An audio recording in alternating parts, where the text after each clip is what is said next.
Hi, I'm Sandy from Leicester Library's Neighbourhood Services, and I'm here to tell you about the 12 books that we've chosen to tell you about for this year's Summer Reading Challenge. It's called Wild World Heroes, and it's all about animals and their habitats, where they live. So in this film, I've got one book I want to show you, and then there are 11 more films about the other books we've chosen.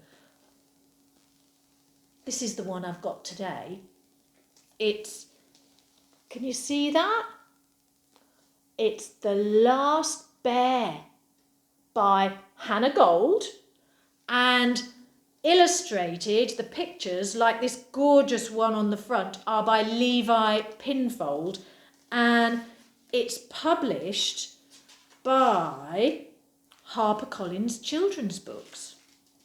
Now, the story is about the bear, but it's also about this tiny little person here, and she's called April. And April is all alone. She doesn't have friends. She doesn't have school.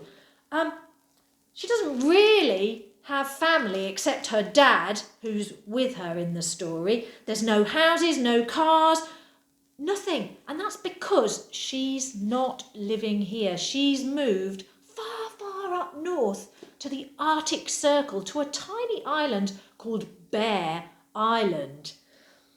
Now, you might think that means bears on the island, but April's dad says, no, there used to be polar bears here, but the ice has melted and it's too far for them to swim to get here now. There are no bears on Bear Island, and he gets on with the work that he's doing there.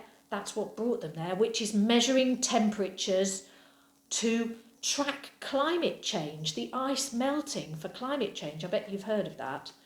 But April knows he's wrong. She has seen a polar bear. And this is when she first sees the bear. The fog was already starting to creep in, slowly slithering along the ground. There was a jetty jutting out into the bay, but so long disused it was now just a series of loose, rotting slats. Elsewhere there was a wooden hut with the door hanging off its hinges and the windows long since broken.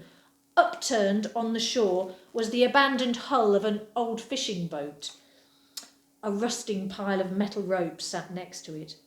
Partly shrouded in the creepy fog, the whole scene looked like something out of a ghost movie. And then the noise came again, much closer now, this time so fierce and loud and frightening it sent a shiver down her spine. Even if she wanted to run away, she couldn't.